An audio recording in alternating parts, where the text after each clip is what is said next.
So if you want to make six figures, you can't just be talking about you want to make six figures.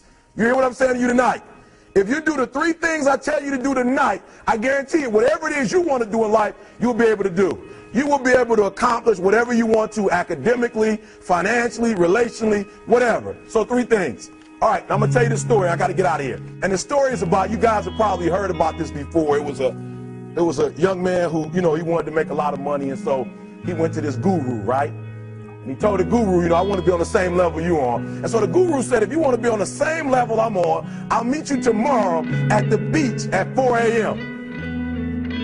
He like, the beach? I said, I want to make money. I don't want to swim. Guru said, if you want to make money, I'll meet you tomorrow, 4 a.m. So the young man got there at 4 a.m. He all ready to rock and roll, got on the suit, should have worn shorts. The old man grabs his hand and said, how bad do you want to be successful? He said, real bad. He said, walk on out in the water. So he walks out into the water. Watch this. When he walks out into the water, it goes waist deep. So he like, this guy crazy. Adrian, he's like, I want to make money. He got me out here swimming. I didn't ask to be a lifeguard. I want to make money. He got me in. So he said, come out a little further. Walked out a little further. Then he had it right around this area, the shoulder area. So this old man crazy. He's making money, but he crazy. He said, come on out a little further. Came out a little further. It was right at his mouth. My man like, I'm about to go back in here. This God is mine.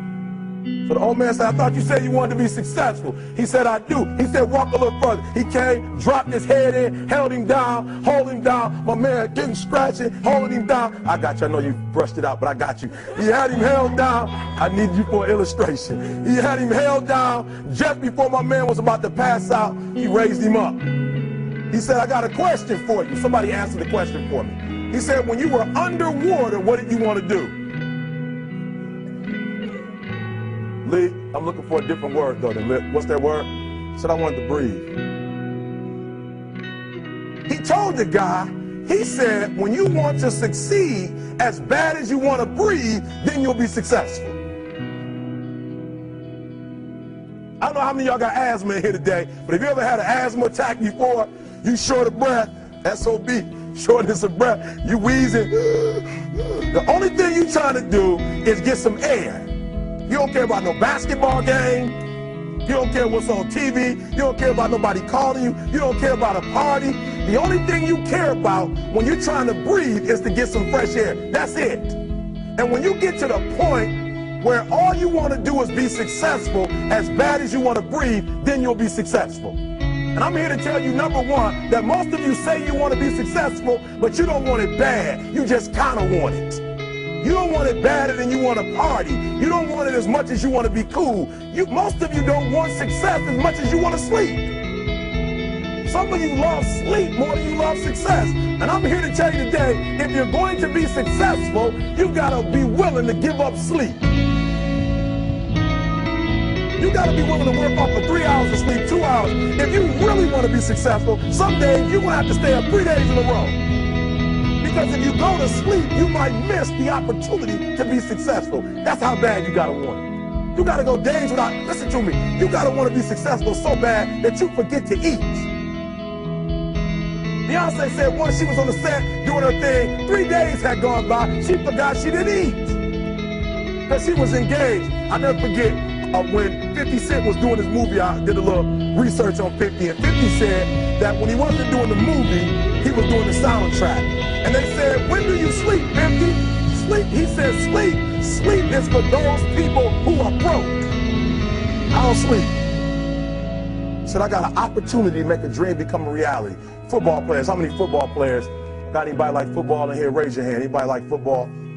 Emmitt Smith. I used to be a Cowboy fan. Before they did my boy Tom Landry wrong, I used to be a Cowboy fan. And watch this, there was a commercial. Emmitt Smith had won his first Super Bowl, and he had this commercial when he was lifting weights. I don't know if you saw the commercial when he was lifting, and he said, Emmitt said, you know what? I won the Super Bowl, so I can rest now. He was doing his bench press. So he said, I won the Super Bowl, so I can rest now. So he throws up about 325, boom. And he rests for about 2 seconds. And he boom, boom, boom. Did you see that? He'd already won a Super Bowl. He said, I think I'm going to take a rest. And he rests for how long? 1 second. Most of you won't be successful because when you're studying and you get tired, you quit. And I'm here to tell you today, if you got somebody came to my office the other day crying. I said, look, don't cry to give up. Cry to keep going. Don't cry to quit. You already in pain. You already hurt. Get a reward from it. Don't go to sleep until you succeed. Listen to me. I'm here to tell you today that you can come here, you can jump up, you can do flips, you can be excited when we give away money. But listen to me, you'll never be successful until I don't have to give you a dime to do what you do. You won't be successful until you say, I don't need that money, because I got it in here. So listen to me. Emmett Smith said this at the end of the commercial. Emmett Smith said, all men are created equal. Some work harder in preseason. I'm going to say it again because you might have missed it. All men are created equal. Some work harder in preseason. So that means that there are some people who are going to see the professor, going to see the TA. And even when the professor says, I don't meet with you, my TA meets with you, you say, I don't want to talk to your TA. I don't pay the TA. I pay you to teach me. So you're going to have to find some time to meet me. If I got to meet you at the mall, if I got to meet you at your house, you are going to see me.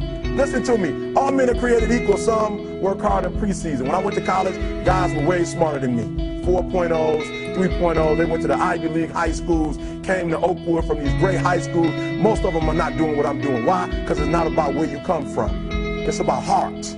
You come to a place where, being smart ain't enough. You got to have heart. That's number one. Watch number two. Number two, catch number two. I wrote it down. I wanted to make sure you got it. It says, watch this. We're talking about sacrifice now. The important thing is this. You're right while I'm saying it, because I only have about 3 more minutes. Listen to me. The most important thing is this. To be able at any moment to sacrifice what you are for what you will become. That's the number 2 thing. You got to catch that one. To be able to, listen to me, at any moment. Some of you can make sacrifices when Monday Night Football is not on. You can make a sacrifice. But when the game come on, for some reason, you just attached to it. For some of you, when your favorite show come on, you can make sacrifices on Sunday when ain't nothing going on. But when your favorite show comes on Monday, man, some of you focus until the phone ring, and then you like, I gotta answer it. If I don't answer the phone, I'm gonna die. I'm saying to you today that there are some of you, if you give up your cell phone, you will be successful. But your cell phone is more important to you than your success. I'm gonna say it again. I'm gonna hurt somebody.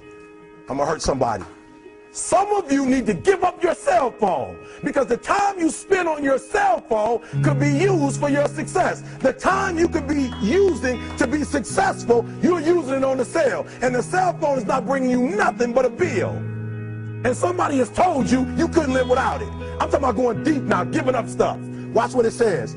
To be able at any moment to sacrifice what we are for what we could be. I don't do well in math. You're right. You ain't never studied. I'm not good in writing because you have never written before.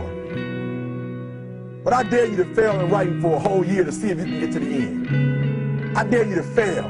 I dare you to take that same class over and over again. I dare you to stop dropping classes like you soft. Always want to give up. I'm dropping. Why are you dropping? I'm so grateful that the slaves didn't drop and quit. Say, I'm just going to stop. I'm a slave. I'm just going to be a slave. I'm going to quit. Listen to me. The slaves said, we will live because one day we will become. We won't always be slaves.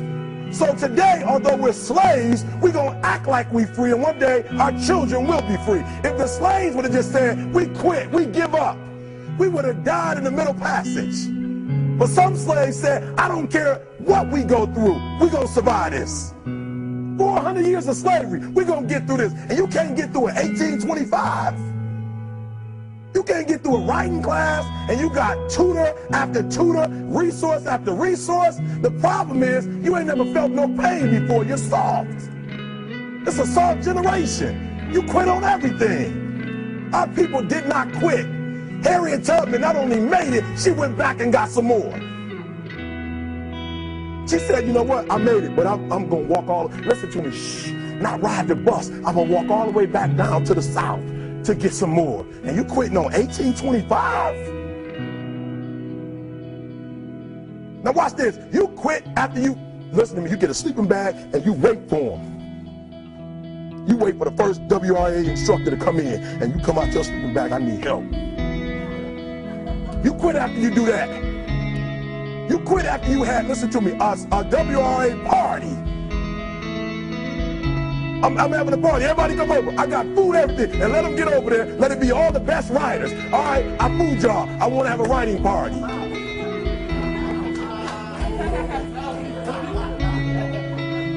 I'm serious. You quit and you ain't even tried yet. Last one. I'm sorry. Last one. Listen to me. Pain is temporary. It may last for a minute or an hour or a day or even a year. But eventually, it will subside. And something else will take its place. If I quit, however, it will last forever. Listen to me, I'm telling you as I leave. I'm telling you as I leave, I was homeless for 2.5 years. And the problem with most of you never felt no pain before. Y'all spoiled. Y'all spoiled. Some of y'all spoiled. Just bottom line. Your parents have done everything for you.